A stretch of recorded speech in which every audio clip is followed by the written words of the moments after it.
Sénégalaises, Sénégalais, hôtes étrangers qui vivaient parmi nous en cette terre africaine du Sénégal.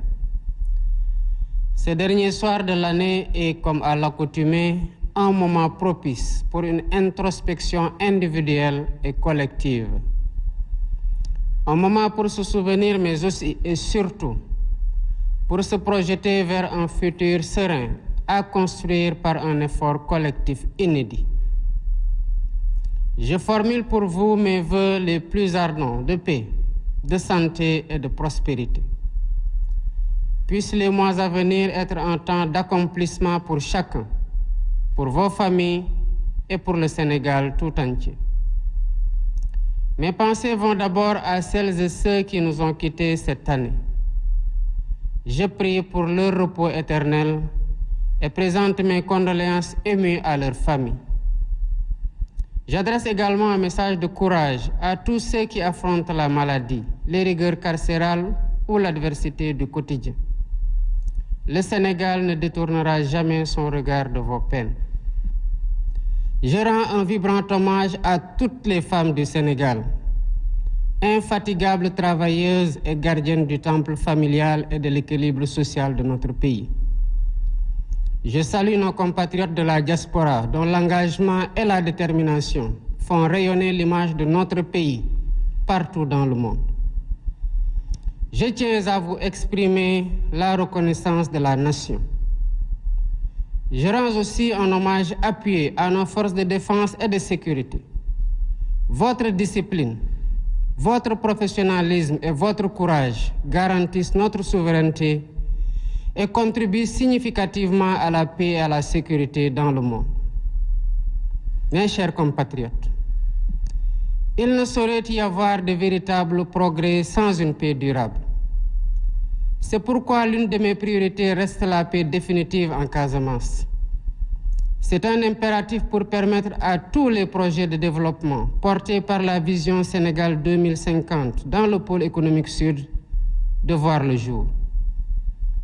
Dans cette perspective, j'ai initié le plan Diomaye pour la Casamance, afin d'accompagner le retour des populations déplacées et de soutenir le processus de paix en Casamance. Je sais par ailleurs que chaque foyer sénégalais aspire à de meilleures conditions de vie, à une justice sociale accrue et à la certitude que l'État sert véritablement l'intérêt général. C'est pour répondre à cette légitime aspiration que le Premier ministre, M. Ousmane Sonko, à qui je réitère ma confiance absolue, a présenté devant l'Assemblée nationale sa déclaration de politique générale. Il y a détaillé les grandes orientations de notre programme de gouvernement adossé à l'agenda national de transformation Sénégal 2050 pour redresser le pays et replacer le citoyen au cœur de l'action publique. C'est dans ce même esprit que nous avons choisi la concertation et la consultation comme fil conducteur de notre gouvernance, afin de faire de chaque citoyen un acteur décisif de la rupture et de la construction nationale. Les assises de la justice et les états généraux du transport ou de l'industrie, déjà tenus, en témoignent éloquemment. Cette démarche se poursuivra à travers les assises nationales des Dara et les concertations sur l'enseignement supérieur, ainsi que dans d'autres secteurs, pour renforcer l'adhésion et la participation de tous. Par ailleurs, au courant du premier trimestre 2025, le gouvernement lancera la plateforme Ligueyal Sa Réew, qui permettra à chaque Sénégalais, d'ici comme de la diaspora, de déposer sa candidature au poste public en compétition ou de proposer des projets et opportunités d'investissement. J'ai déjà instruit le bureau organisation et méthode de travailler à l'identification des postes clés devant être mis en compétition, de proposer des modèles types de fiches de poste et des règles d'organisation et de fonctionnement du comité de sélection des candidats qui me seront soumis au bout du processus pour nomination. Mes chers compatriotes, malgré les défis et les incertitudes rencontrés en 2024, Cette année charnière aura surtout été marquée par l'expression d'aspirations majeures, défendues au prix de grands sacrifices, par la vigueur de la raison démocratique et par l'émergence de perspectives porteuses d'espoir. En effet, le 24 mars 2024, vous m'avez largement accordé votre confiance, m'offrant ainsi le suprême honneur de présider aux destinées du peuple sénégalais. Dans une logique démocratique et une belle cohérence électorale, vous avez confirmé et parachevé votre choix dans les urnes le 17 novembre dernier, en nous confortant d'une majorité parlementaire incontestable. Le mandat populaire est ainsi clair et sans équivoque. Il nous appartient de le dérouler avec rigueur, fidélité et dévotion. Je m'y engage. À cet instant solennel, je voudrais rendre grâce à Dieu et remercier le vaillant peuple sénégalais pour sa grande maturité démocratique, saluée et reconnue dans le monde entier. Pour ma part, j'ai minutieusement décrypté ce puissant message venu des urnes. Dans leur grande majorité, les Sénégalais nous ont prêté les clés pour ouvrir les portes du changement systémique, ainsi que les fenêtres de la transformation nationale, dans la droiture, la probité et l'exemplarité. Djub, Djubal, Djubanti. C'est dans cette logique que j'ai pris un nouveau décret organisant le comité d'orientation stratégique du pétrole et du gaz, COS-Pétrogaz, pour y donner plus de place à l'opposition, à la société civile, aux syndicats et à l'ordre national des experts. J'entends ainsi garantir une exploitation optimale et transparente des ressources pétrolières et gazières au profit de l'économie nationale et des générations actuelles et futures. Toutefois, force est de reconnaître qu'aucun changement, aucune rupture n'est possible dans un environnement de corruption endémique. Si nous voulons le changement, nous devons résolument être prêts à nous réformer nous-mêmes, dans nos comportements face au bien public et dans notre manière de servir la collectivité. Voilà pourquoi, au-delà de la modification de la loi portant statut général de la fonction publique, 4 lois sur la transparence et la bonne gouvernance seront soumises à la représentation nationale. Elles portent sur la protection des lanceurs d'alerte, la réforme de l'organe de lutte contre la corruption, l'accès à l'information et la déclaration de patrimoine. Concernant la déclaration de patrimoine, elle sera généralisée à tous les agents de la fonction publique sans exception, ainsi qu'à tous les postes électifs ou nominatifs impliquant une gestion budgétaire, quelle qu'en soit l'importance. Les modalités de publicité et de mise à jour des déclarations souscrites seront définies par la loi. Mes chers compatriotes, je suis pleinement conscient des difficultés que les Sénégalais ont traversées ces dernières années. C'est pourquoi, face à la vie chère et malgré une conjoncture économique plus que difficile, dès les premières semaines de mon mandat, le gouvernement a pris des mesures concrètes pour soutenir les producteurs locaux et réduire le prix des denrées de première nécessité.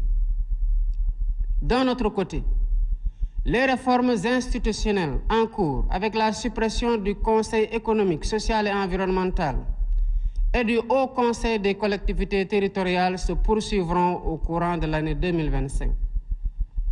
Le comité restreint que j'ai déjà mis en place pour l'identification des lois et décrets à prendre ou à abroger est à pied d'œuvre pour matérialiser les consensus forts issus des assises de la justice.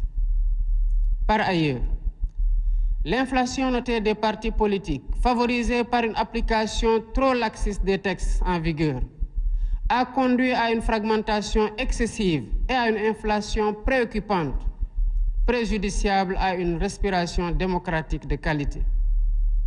Dans un avenir proche, des concertations sur notre système politique se tiendront dans le but d'y apporter plus de lisibilité, plus de transparence et de rationalisation. Toutes ces réformes, comme d'autres, vise uniquement à rapprocher l'État des citoyens, à mieux prendre en charge leurs aspirations et à asseoir les bases d'un Sénégal fier de ses valeurs et intransigeant sur sa souveraineté.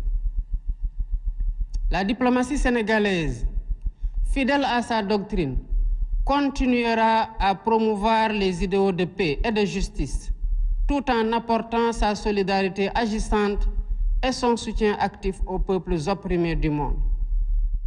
Tous les amis du Sénégal seront traités comme des partenaires stratégiques dans le cadre d'une coopération ouverte, diversifiée et décomplexée. D'ores et déjà, j'ai instruit le ministre des Forces armées de proposer une nouvelle doctrine de coopération en matière de défense et de sécurité, impliquant, entre autres conséquences, la fin de toutes les présences militaires de pays étrangers au Sénégal dès 2025. Mes chers compatriotes, prenons le temps de nous regarder dans le miroir de notre histoire et de nos valeurs, pour nous rappeler qui nous sommes, d'où nous venons et où nous aspirons à aller. Au-delà des réformes et des politiques, arrêtons-nous un moment pour évoquer en profondeur ce qui nous unit. Cette exigence d'unité et de fraternité quasi existentielle pour bâtir l'avenir que nous voulons nous rappelle l'importance de cette communion nationale autour de la même flamme de l'espoir, de la solidarité et du vivre ensemble. Dans un esprit d'humilité et de détermination, nous construisons pierre après pierre le Sénégal que nous voulons. Cette œuvre exige la mobilisation de toutes les énergies et s'appuie sur un esprit de solidarité, de tolérance, de don de soi et de dépassement. Des épreuves les plus dures de l'esclavage aux luttes contemporaines pour l'indépendance et la démocratie, en passant par la colonisation, nous avons démontré avec constance une résilience inébranlable.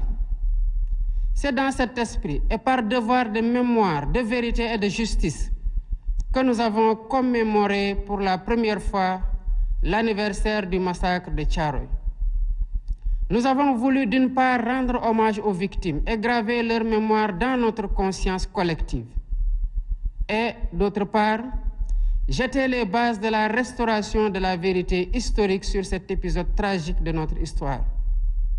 La même dette morale nous engage aussi envers les victimes des événements survenus entre mars 2021 et février 2024 et leurs familles. Nous ne pouvons rechercher la vérité sur des faits survenus il y a 80 ans et accepter l'omerta sur les événements tragiques vécus ces 4 dernières années. Ce faisant, il ne s'agit pas d'une revanche à prendre, mais d'une justice à rendre aux victimes et à leurs familles, de les apaiser et de réaffirmer la sacralité de la vie humaine.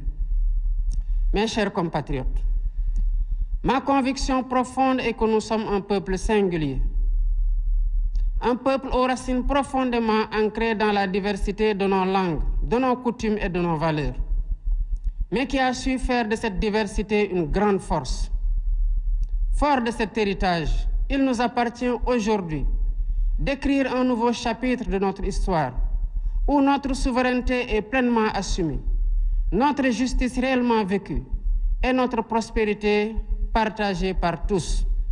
Lu ñëpp bokk, ñëpp jot ci. Pour cela, nous devons plus que jamais nous rappeler qui nous sommes et nous revêtir du manteau majestueux hérité de nos devanciers, fait de valeurs précieuses que nous avons pris l'engagement de remettre au cœur de notre projet de société et de promouvoir. En ma qualité de gardien des institutions et garant de l'unité nationale, tout en encourageant l'expression libre, constructive et plurielle des idées, je resterai vigilant et intransigeant face à toutes les menaces sur la paix, la stabilité et notre bien commun. Au demeurant, je garde à l'esprit que nous devons conjuguer fermeté sur les principes et ouverture d'esprit pour préserver l'équilibre de notre démocratie et la cohésion de notre pays. Mes chers compatriotes, Grande est ma préoccupation quant à la montée du communautarisme et des discours de haine qui se propagent parfois dans les médias traditionnels et très souvent dans les réseaux sociaux. Ces dérives nourrissent la division et fragilisent le socle commun que nous avons patiemment édifié. La cohésion sociale et la stabilité qui sont la même de notre nation. Nous devons tous prendre conscience que le Sénégal souverain, juste et prospère que nous travaillons à matérialiser pour le bien de tous, ne verra le jour que dans l'unité. Conscient de ce que nous sommes un peuple en compétition avec les autres, entretenons le culte du travail bien fait et de l'excellence, afin de prouver au monde, par des réalisations concrètes, que le Sénégal a les ressources humaines de qualité pour accomplir de grandes choses. À notre jeunesse, ardente et créative, je vous encourage à développer vos talents, à innover et à vous ouvrir au monde en restant ancrés dans nos valeurs. Votre énergie et votre détermination sont les véritables moteurs de notre pays. Le gouvernement sera à votre écoute et à vos côtés pour vous soutenir et vous aider à vous réaliser, à être utile à vous-même, à vos familles et à votre pays. Ensemble, prouvons que le Sénégal est une terre de promesses et de possibles, et édifions un Sénégal uni, souverain, juste et prospère pour les générations actuelles et futures. Bonne et heureuse année 2025, que Dieu bénisse le Sénégal et l'Afrique. déwénati mbokki Sénégal pour les générations actuelles. Gannaaw bi mu leen nuyoo yéen ñëpp ku ne ci turam ak santam maa ngi nuyoo di ñaanal kilifa diine yi ak kilifa aada yi ci réew mi